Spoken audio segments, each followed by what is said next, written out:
ವರ್ಷಗಳ ನಿರಂತರವಾದ ಹೋರಾಟದ ಬದುಕು. ಈ ಕ್ಷೇತ್ರದವರೆಲ್ಲರೂ ಕೂಡ ಸಾಕಷ್ಟು ಜನ ಬೇರೆ ಬೇರೆ ಕಡೆಯಿಂದಲೂ ಕೂಡ ಈ ಪ್ರಾಧಿಕಾರದಲ್ಲಿ ಹಣವನ್ನು ಹೂಡಿಕೆ ಮಾಡಿದ್ರು. ಅವರಿಗೆ ಯಾವುದೇ ಭದ್ರತೆ ಇರಲಿಲ್ಲ.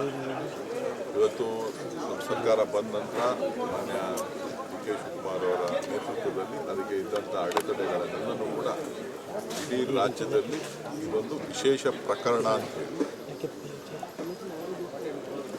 ಒಂದು ಬಾರಿಗೆ ಇದನ್ನು ಏನಾದರೂ ಮಾಡಿ ಸರಿ ಮಾಡಬೇಕು ಅನ್ನೋ ದೃಷ್ಟಿಯಲ್ಲಿ ಅನುಮತಿಯನ್ನು ಕೊಟ್ಟು ಇವರಿಗೆ ಎಲ್ಲ ರೀತಿಯಲ್ಲೂ ಅನುಕೂಲ ಮಾಡುವಂಥ ಪ್ರಯತ್ನವನ್ನು ಇವತ್ತು ನಾವು ಮಾಡಿದ್ದೇವೆ.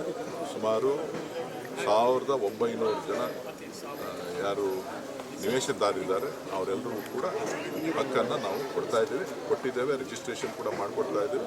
ಜೊತೆಗೆ ಲೇಔಟ್ನಲ್ಲಿ ಬೇಕಾದಂಥ ಮೂಲಭೂತ ಸೌಕರ್ಯ ಕೂಡ ಮಾಡ್ತಾ ಇದ್ದೀವಿ. ಏನಾಗಿತ್ತು ಅಂತ ಹೇಳಿದ್ರೆ ಒಂದು ಅಗ್ರಿಮೆಂಟ್ ಪೇಪರಲ್ಲಿ ಅಗ್ರಿಮೆಂಟ್ ಮಾಡಿಕೊಂಡು ರೈತರ ರಿಜಿಸ್ಟ್ರೇಷನ್ ಕೂಡ ಮಾಡಿಸ್ಕೊಂಡಿದ್ದೀವಿ.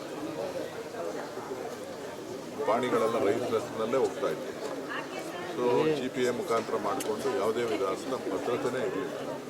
ಕೊನೆಗೆ ಅದಕ್ಕೊಂದು ವಿಶೇಷವಾದಂಥ ರೀತಿಯಲ್ಲಿ ಕಾನೂನನ್ನು ತಯಾರು ಮಾಡಿ ಅದಕ್ಕೆ ಅನುಮೋದನೆಯನ್ನು ಕ್ಯಾಬಿನೆಟ್ನಲ್ಲಿ ಪಡ್ಕೊಂಡು ಇವತ್ತು ಅವರೆಲ್ಲರಿಗೂ ಕೂಡ ನಾವು ರಿಜಿಸ್ಟ್ರೇಷನನ್ನು ಮಾಡಿಕೊಡ್ತಾ ಇದ್ದೀವಿ. ಜೊತೆಗೆ ಅಭಿವೃದ್ಧಿ ಕೂಡ ಪಡಿಸ್ತಾ ಇದ್ದೀವಿ. ಸರ್, ತಾವು ಗಮನಿಸಿದ್ದೀರಿ ಸರ್, ಟೋಲ್ ವಿಚಾರವಾಗಿ ಸಾರ್ವಜನಿಕ ಗೊಂದಲದಲ್ಲಿದೆ. ಕುಮಾರಸ್ವಾಮಿ ಅವರು ನೋಡಿದ್ರೆ ಟೋಲ್ ಕಟ್ಟಬೇಡಿ ಅನ್ನೋಂಥದ್ದು FIR ಕೂಡ ಆಗಲಿ ಅನ್ನೋಂಥ ಕೂಡ ಸ್ಟೇಟ್ಮೆಂಟ್ ಕೊಡ್ತೀರಾ ಸರ್? ಎತ್ಕಟ್ಟು ರಾಜಕಾರಣ ಮಾಡೋರ್ನ ಏನು ಮಾಡೋಕ್ಕಾಗತ್ತೆ ರೀ? ರಾಜಕಾರಣದಲ್ಲಿ ಕೆಲಸ ಮಾಡಿ ಬದುಕಬೇಕು ಅನ್ನೋದಿಲ್ವಲ್ಲ, ಕೆಲಸ ಮಾಡಿ ತೋರಿಸ್ಬೇಕು ಅನ್ನೋದಿಲ್ಲ.